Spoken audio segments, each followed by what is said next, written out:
If you guys were not here, Sophia may not be able to attend today. She did get injured during training and she's at the PT clinic right now getting taken care of. So it may just be Mariana today, but I'm going to pass it over to Courtney. She's going to fill you guys on what events we've got going on for the rest of the month, and then we'll get started with the presentations. All right, hi guys, happy Thursday. I know it's like midterms for probably most of us. That's why probably a good chunk of us are missing. I know I'm stressed this week, but things to look forward to for the rest of the month. We do have the big three Q&A coming up next March 18th. So next week on Thursday, that's where Dr. Cotter, Dr. Escobar, and I almost called him by the first name, Dr. Schick are going to be hanging out with us, answering any questions that you guys may have. We wanted to present this opportunity, not just for you guys to ask them questions like regarding Kines stuff, but also to get to know them as professors, since some of you are, first year, second years, and you might want to get into research and stuff. So feel free to bring any like more serious Kines type questions, but also bring along like funny, goofy questions to kind of throw them off their game. We don't always want stuff to sound like a lecture. Like, this is a club, supposed to be fun. So ask them what kind of dogs they like, if their dogs are cat people, whatever, things like that. So that's something to look forward to. Those three in a room together are a hoot, so you're in for a treat. And then after that, March 25th, we're having a strength and conditioning colloquium where we'll have a gym owner, and I'm sorry, Dom, remind me who else is coming to that? Personal trainer. Okay, a personal trainer. Old notes are on my iPad. A personal trainer and a gym owner coming to talk to you about ins and outs of like strength and conditioning, and then the gym owner is also going to go into like what it's like owning a gym and that whole process for him. So, like I said, a couple of things to look forward to as we move on through the rest of March, and that's everything. Yeah, just to add on to the last strength and conditioning colloquium, the personal trainer that's stopping by, he's a close friend of mine. We actually were in undergrad together. So he's going to talk about his path. He was pre-PT as well, and he kind of went a different direction. So he's going to talk about that and what population he really likes to train, which I know even within physical therapy, you guys are going to have to deal with different populations. So he'll be able to give you some insight on athletes versus like general pop. Okay, so I'm going to pass it on to Mariana. Mariana and I are second years. She is an ex-phys and nutrition grad student, whereas I'm exercise science, but we've gotten to take a lot of classes together and we've had a lot of fun. So she's doing a comprehensive exam for those of you who aren't graduate students. It's pretty much you get to do a thesis, or you do an experiment and a whole project, or you do a comprehensive exam, which is almost like a literature review, I would say. You pick a topic you're really passionate about, you find a bunch of articles about it, and you defend your position on it. And so Mariana chose her comprehensive exam to focus on vitamin D. So she's going to share a little bit more about that with us, and I'll pass it to her and she can kind of introduce herself a bit better. But thank you so much, Mariana, for being here, and we're really excited to hear from you. Thank you, Dom. Do you mind? Well, I can introduce myself, but you activate the share screen while I'm talking. So yes. Thank you, Dom, for the nice introduction. As Dom told you, I'm an ex-phys nutrition about to graduate this summer, so I'm pretty excited, but I'm also really busy. I'm an international student, so I'm from Mexico, and I came here 3 years ago to study a master's. So I'm really, really excited. This is a really big step for me. I have a bachelor in nutrition in Mexico, and I would like to be a sports nutritionist. So I'm trying to direct into that pathway, but right now I want to have practice in other areas as well, but that will be my main goal, to sports nutritionist. And my comp exam, as Dom mentioned, it will be in vitamin D and on muscle function and recovery on athletes. So if you want to know a little bit more about that, you can shoot me an email, or we can schedule a phone call after my comp exam is done. Of course, right now I cannot do anything else. And I'm happy to connect with you. And also, if you like, we can connect via LinkedIn or via email. So please let me know if you are interested about it. Okay, so I think I'm ready. If anyone has other questions, I'm ready to start. Let me know if it lets you share or not, Mariana. I think I got it. I think you got it. You're the best, Courtney. Now, I don't know. Okay. Oh, shoot. What is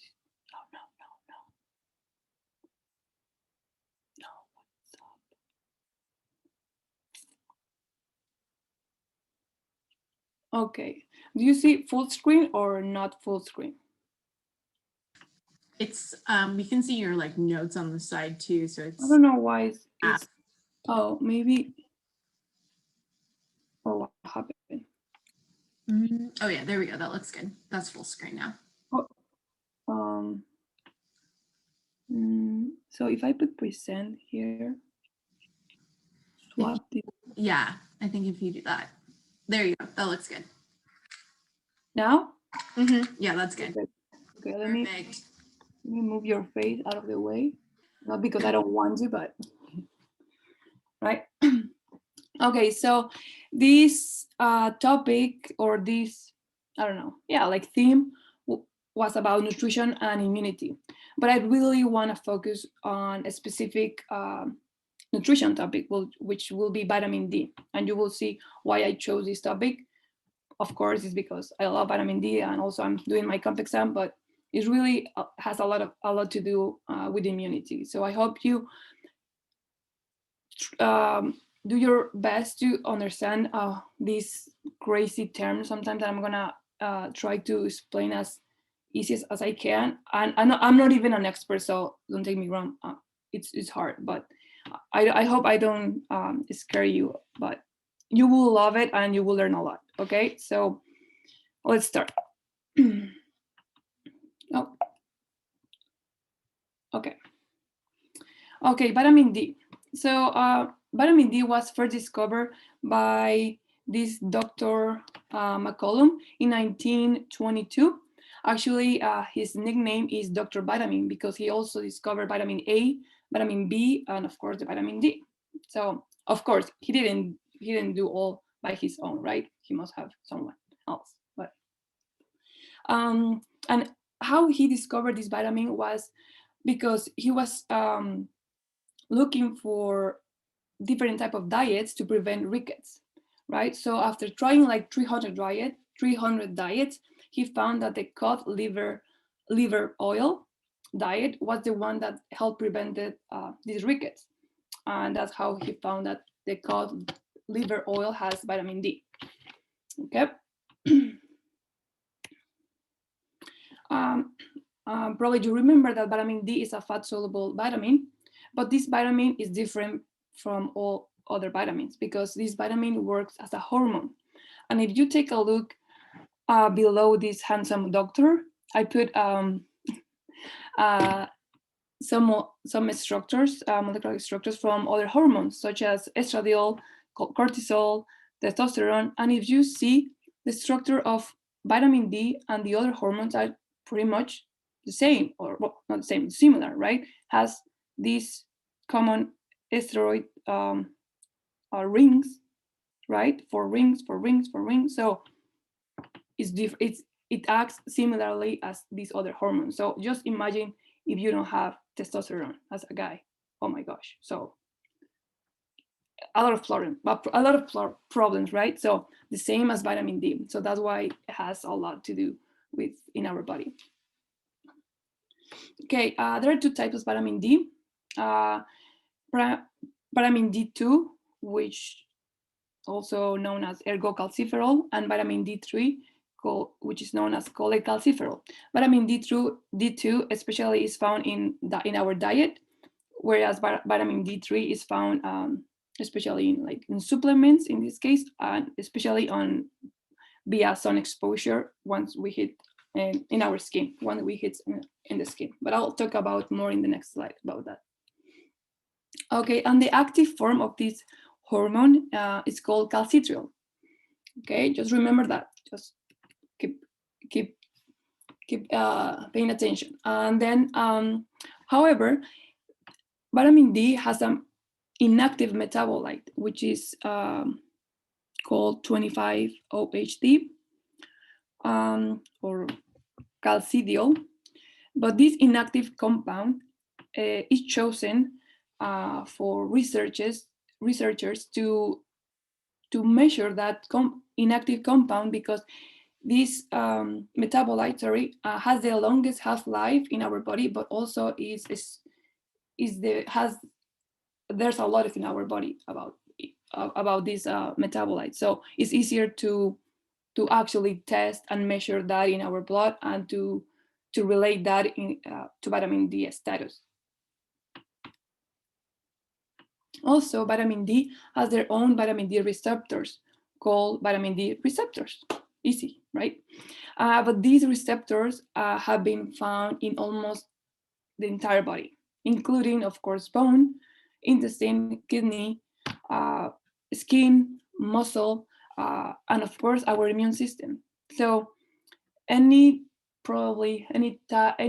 cell in our body that has these vitamin D receptors means that vitamin D has something to do, right? So we're gonna see more about this. And lastly, but not least, I want you to share about this prevalence of deficiency from the survey. Okay, so in this survey, at least I think it's from 2009, at least all of non-Hispanic Blacks and most Mexican Americans have vitamin D insufficiency. Okay, not sufficiency, it's insufficiency, which means like suboptimal levels, but I will discuss that later. Okay, but overall 40% of Americans we have insufficient levels, so that's a lot. Okay, so vitamin D sources. How do we get this vitamin? Okay, I probably the main idea or the main source is the sun. Okay, via sun exposure, because in our skin we have this cholesterol that once it hits the UVB rays, it gets activated, and through different process that I'm not gonna talk about it, it gets transported to our blood and then further transported to the liver and then converted to this inactive metabolite that I told you that is the one that we measure in our blood, so we know our vitamin D status. But that is the inactive form. It has to go to the kidney to get the active form of this vitamin, okay, also known as calcitriol. But also we can find this vitamin through supplements and our diet.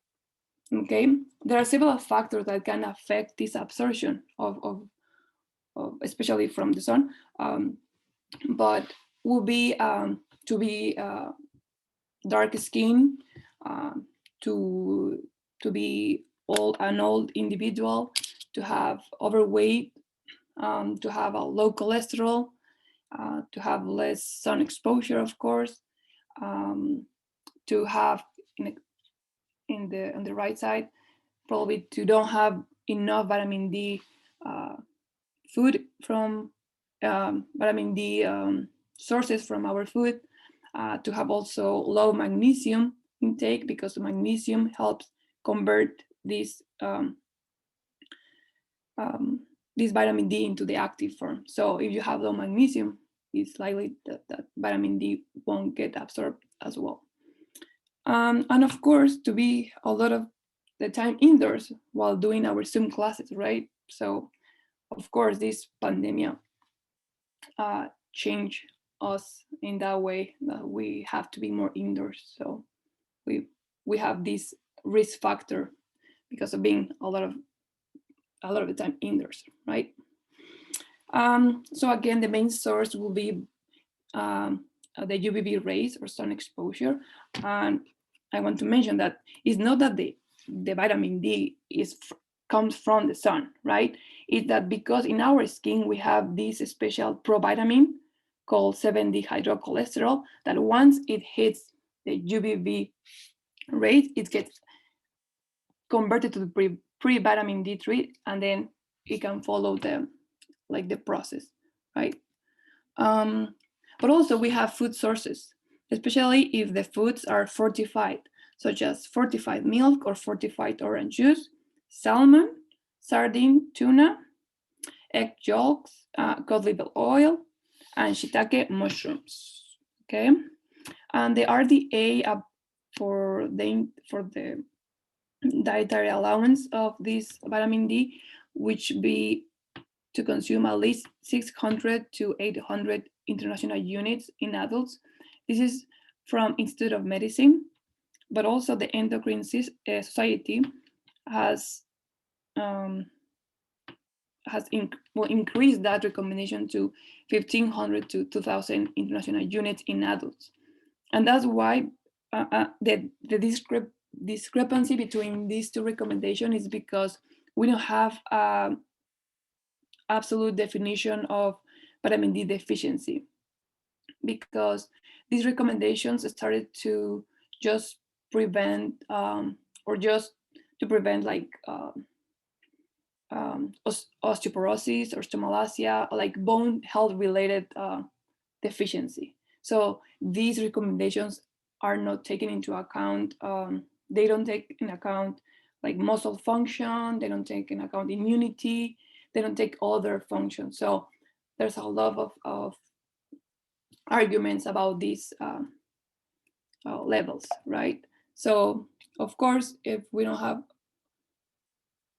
an absolute RDA, the classification of deficient, insufficient, and adequate levels will be different, okay? But these are the two main institutes or society that states and have a solid foundation for the requirements or for the recommendations. So once you imagine that you are deficient and you think that you are deficient and you go and have a test or screen test for vitamin D deficient, you might know here your levels. If you have less than 30 nanomoles per liter, you are considered deficient. If you have 30 to 50, you're insufficient. But if you have more than 50 nanomoles per liter, that means you have adequate levels.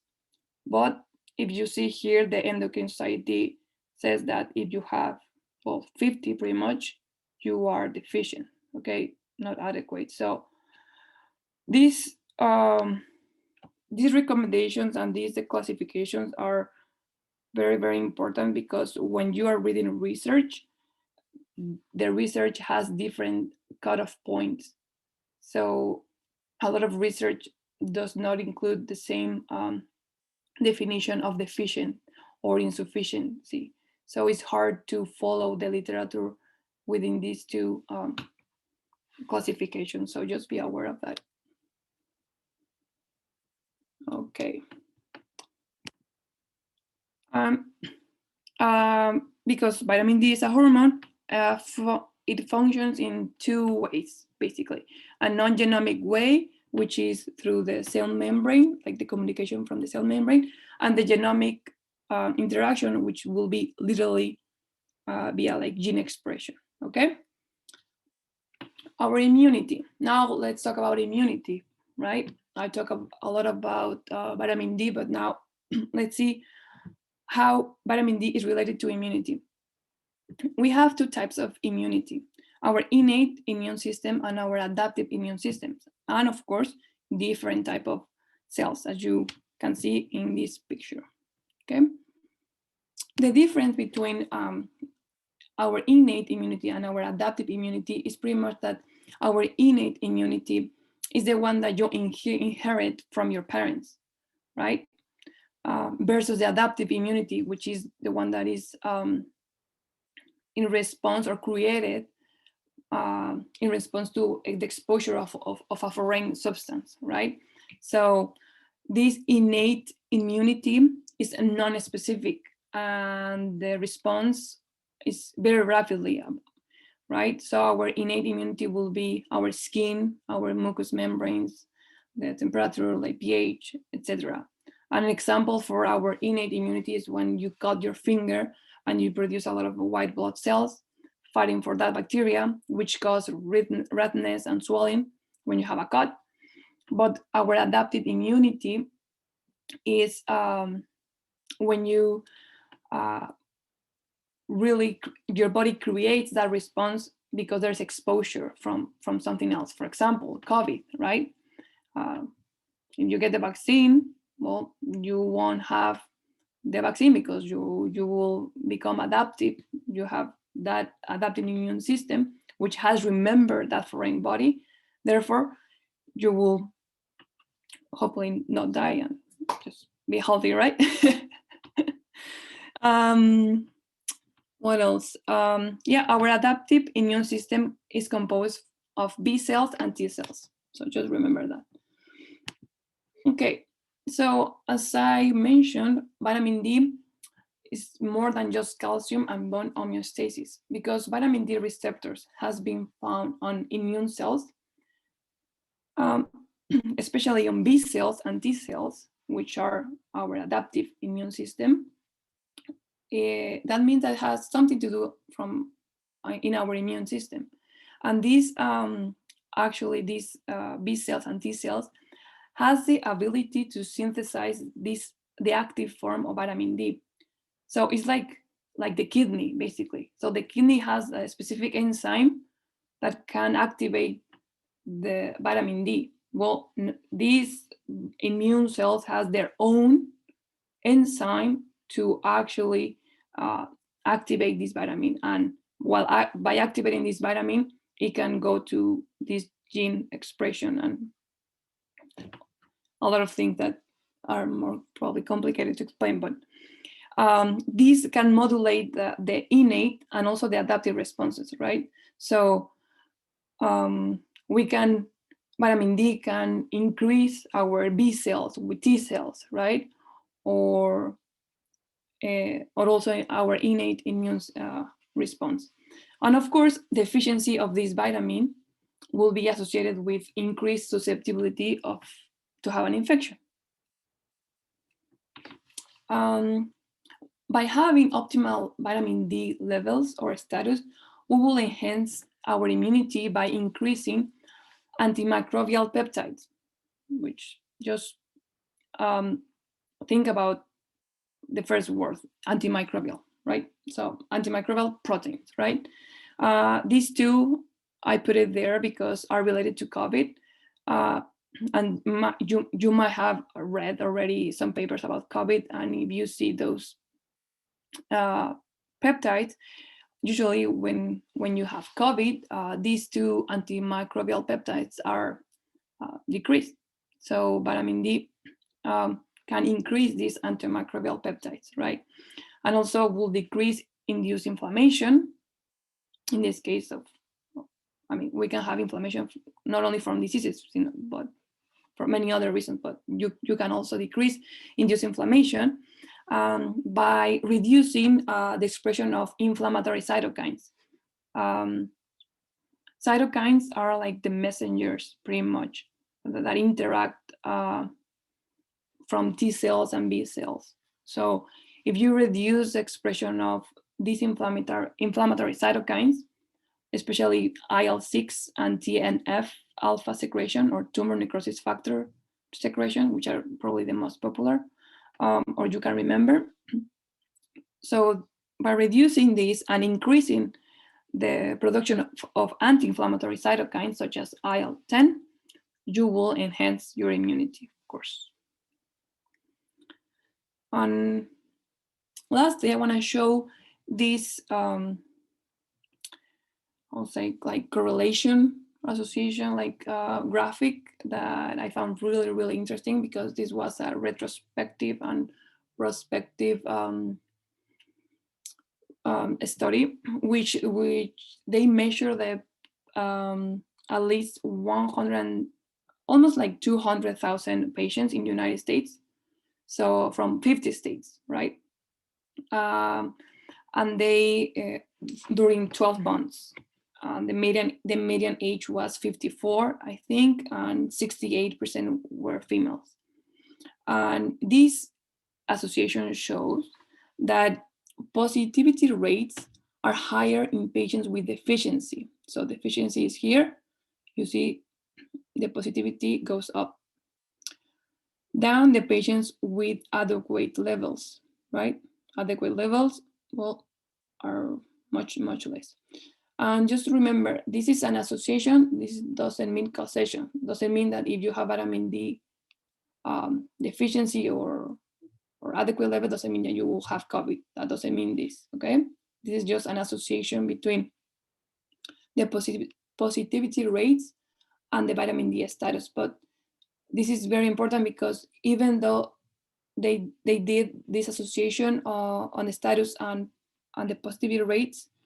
They also measured the same, but in different ethnicities and in different uh, uh, regions, for example, northern and southern, and they found the same relationship. So it's really strong.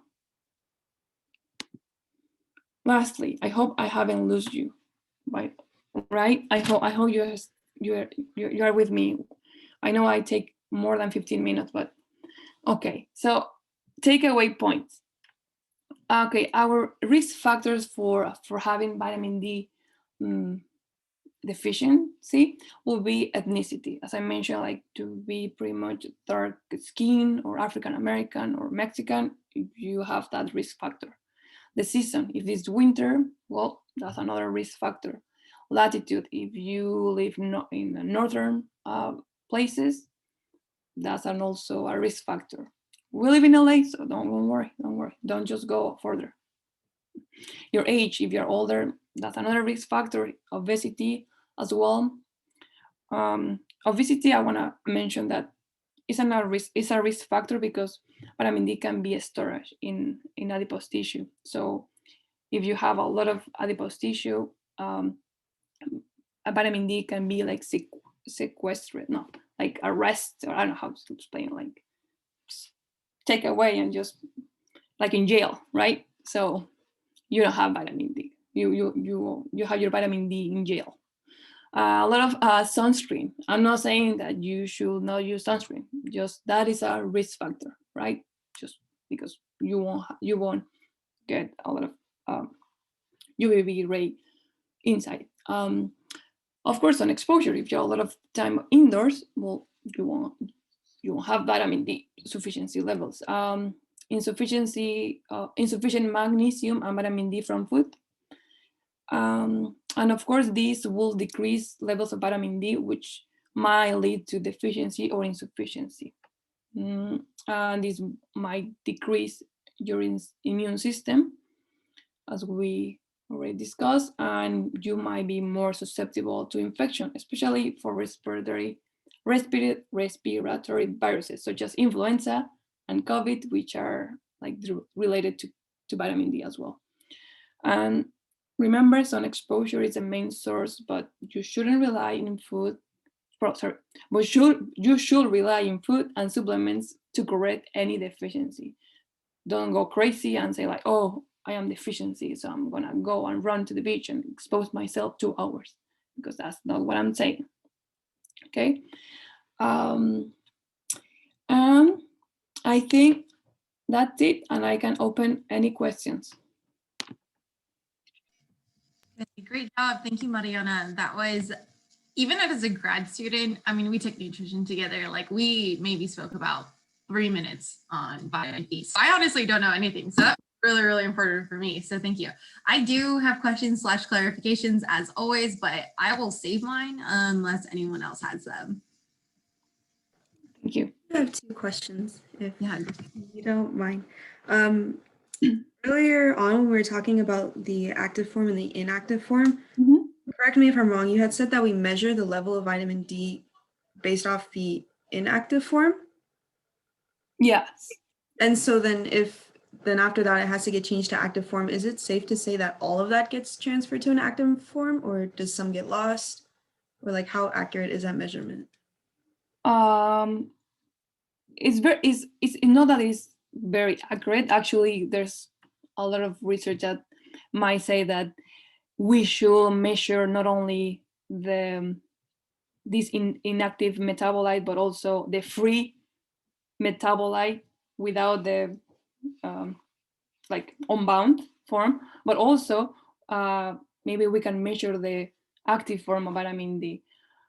There's a lot to do with this topic, but as far as I know, 25-OHD, which is the inactive metabolite, because it's the one that we have the most and has the longest half-life in our blood. It's easier to measure and to have a more reliable measure of your status. But definitely there's more research needed there to see which actually metabolite we should measure in order to see if you're deficient or not. Okay, that makes sense. And then on your takeaway slide right here, where it says insufficient magnesium, is that suggesting that more intake of vitamin D can help improve magnesium levels? No, probably I read it wrong, but insufficient levels of magnesium also will be a risk factor of vitamin D deficiency. Yeah. Thank you. Thank So, you, Courtney, Alexa.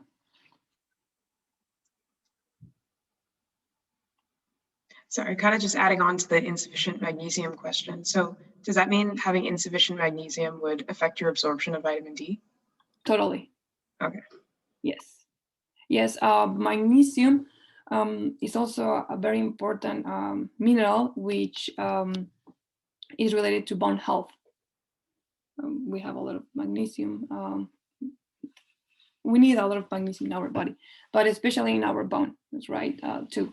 But magnesium is found also on specific enzymes that vitamin D needs to get converted to the active form. So if we don't have this magnesium, well, we will have a decreased vitamin D synthesis or poor. Right? Mm-hmm. I don't know if that answered your question. Yeah, it did. Thank you. Any other questions for Mariana? These are really good questions, guys. Really good questions. Thank you. Like mine's basic. Mine's like, how much sun do you need to get enough vitamin D? Like, I'm a grad student, so That's exactly my question. That's crazy. Dang. Oh my goodness. yeah. So Mariana, what would you say the recommendation for like amount of sun exposure would be? And obviously if it's like cloudy and stuff, it changes, but give us an average. Okay, an average, and this is not average, this is from the literature, is 10 to 30 minutes, Okay. but it should be at noon. So remember, well, I'm not the expert to say this about the UVB rate, but I'm trying my best. So like this, like the sun, Oh, like when it's at its highest, right? yeah, the highest rate, because What is it, noon to 4? noon to 3 p.m. Okay. That's kind of like your frame, okay? Oh, And okay. if you have dark skin, you might need more time. But see, like you need more time, but also the skin's cancer. So to really treat this vitamin D deficiency, it's pretty much by supplements. But I'm not saying go and buy supplements. I'm saying like be conscious that vitamin D's main source is from sun exposure, and just be aware of that. And then if you think that you are deficiency or insufficiency, do a screening test, and that's the way you can correct that deficiency, right? But it's pretty safe, this vitamin, if you take it as a supplement. But yeah. Mariana, could you 100% rely on supplements and food to get vitamin D, or is there something important about getting some of it through the sun? That's a good question. I think the benefit about taking it by sun is that you cannot have like any toxicity, because when you have vitamin D from sun exposure, our body has their own system to prevent further like storage, further activation of this vitamin. So it gets just like stop the process. Whereas when you are taking a supplement, you might have a toxicity, but toxicity are like taking more than 100,000 international units for a longer period of time. So it doesn't happen as a one shot. And for food, the foods have really low vitamin D content, so it will be really hard unless I don't know how many salmon you will need to eat. Yeah. Cool, thank you. Mm-hmm. Nice. I have a clarification. So this is always like a big topic within supplementation, but it sounds like really the important thing is just to not be deficient. But if you were to, like, there's no really additional benefits if you go over that adequate level, right? Like you were saying, there's only almost a risk for toxicity, right? But like, let's say you ate, like, I have the vitamin D gummies right behind me. Like, what if I ate 10 of those? Like, I'm not gonna get any added benefits, would I? Yeah, okay. Well, They are really good though, so I might just because they're gummy. well, I have my vitamin D too, of course. I'm not saying go buy, so I'm saying be aware. No, I honestly, vitamin D is just it's the best. Okay. Okay. Yeah, there are. I mean, there are not like fully clear evidence of taking higher levels of vitamin D has certain effect. Just associations.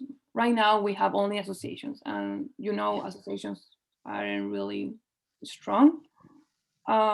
We need more research about it, but in my comp exam, I'm looking for recovery. I'm looking for muscle function, and that means power, and that means strength. And vitamin D has shown to play a role, but we cannot yet found. We only found relationships, but we don't find a strong evidence of an effect. Okay, so that's the thing. Nice. I have another question, Mariana. Mm-hmm. That graph that you showed with of the association between positivity rates and Yeah.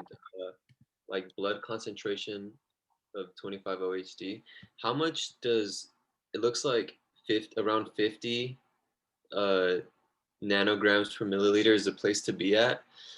What does that translate to in terms of IUs of vitamin D supplementation? Because I need to know that number.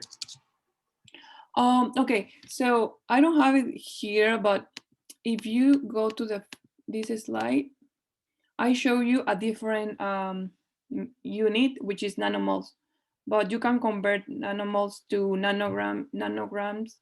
I think if you divide it by 1.6 or something like that.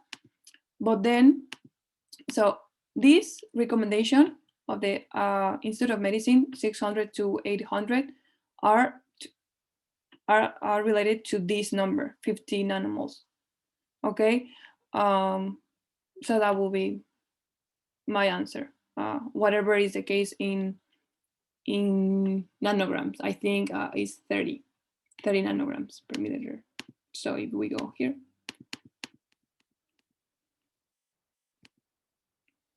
all is here, I think, something like that. And another question, like, do vitamin D levels in the blood, like through this inactive form, do they fluctuate a lot throughout the day? Or do they vary at all day to day? Like, how stable are they? That's a good question, and actually, I don't know. I don't know if that's actually important, but thank you for. I'll take a note of that because I don't know if that actually matters. I have another question to solve. Thank you for my comp exam. Oh my gosh. This is prep for your comp exam. The three of them are going to give you tougher questions. I don't know. These questions today were pretty good. Like, we're throwing some curveballs at you. But I will say that they remain stable. Like, unless you do probably exercise. If you do exercise, how would that affect it? I think I've seen that they increase like like shortly after, but then they decrease. Oh, okay.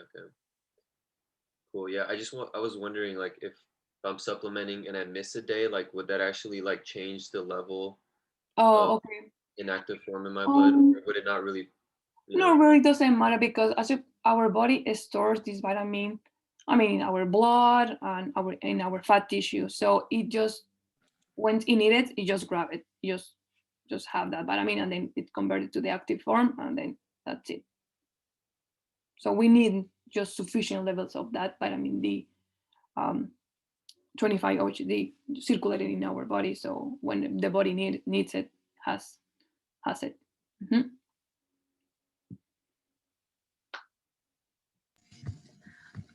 All right, guys. Any other questions for Mariana? Yeah, I actually have one. So going back to the first slide, my internet cut out. So I was kind of wondering, you're relating vitamin D to the other hormones like testosterone, cholesterol, and stuff like that. And I was wondering, I don't think you said it was a precursor, but what was the relationship? Because I kind of came back where it said you said they had similar like chemical structures. So I was kind of wondering like Yeah. what that relationship was. Sorry. So you were saying like I mentioned that these vitamin act as a hormone, and why these structures? What was it again? Oh, you're saying it has the hormone structure like the other hormones. Yes. Oh, okay. Yeah. So if you see here that this provitamin D, actually, when it's in the active form, the B rings, the B ring is actually, I don't know how they say the right word. It's just broken. Yeah, broken. The ring is broken. But yeah, especially these are steroid hormones, which are classified or steroid hormones because they have 4 rings. 1, 2, 3, 4, 1, 2, 3, 4, 1, 2, 3, 4, 1, 2, 3, 4. And I think they have 27 carbons on I don't know how many hydrogens, but they share that similarity in structures, and that's why you can. I mean, if you Google, I don't know, vitamin B, and then you compare this vitamin B with this vitamin D, you can see the difference. And so it's good to do actually that, because you can have an idea of how things work in the body, right? If something is similar to other one, I mean, yeah. I get it. Thank you. Mm-hmm. I'm sorry if I didn't get your answer like super detailed. No, you definitely did. No, yeah, I was just, it kind of cut out. So I was wondering what the relationship was. Yeah, but they're just, they're all hormones. They share the same, for carbon rings. So got it. Yeah. Okay, guys. We're probably gonna wrap it up unless you guys have any other questions. Unfortunately, we did not get to hear from Sophia today. I think she's still in recovery. I'm texting her. I'm gonna make sure she's okay. But Mariana did send me this slideshow. So as always, Esme will save it, send it in the wrap-up email. If you guys reminder, next week we will be having our exercise science Q&A. It does not work unless you guys bring questions, or else we're gonna sit there real awkward and just stare at each other. So, and I don't want to do that. Like, I can bring questions, but I already know them. So it's for you guys. You guys are all undergrads. This is a great time for you guys to connect with the 3 of them. They're fantastic resources. They're really, really knowledgeable. Like, you can talk to them about anything. They probably exercise science related. Maybe outside of exercise science, but they probably know the answer. So come ready with questions, come ready, try to stump them if you can. Like, that would just be so funny if we could do that, like undergrads and grads stumping PhD professors. That's what I like to hear. And I'm excited to see you all there. So you guys can hang out if you guys want to talk to the execs for any reason. Again, we're still looking for people to shadow. So you guys want to chat with us, see what it's like to be an exec board, we can definitely do that. If you guys want to ask Mariana some questions, she focused a lot on vitamin D and immunity, but if you guys did hear, for her comp exam, she's focused on vitamin D and like muscle function and athletic performance. So really different than what we talked about today, but it can definitely be an option. Amanda's looking real cute over there. And then, but if you guys don't have questions, then you are free to go. And we are so excited to see you guys next week. I think that's it. Thank you guys. Thank you. Bye. Courtney, if you want to stop the recording.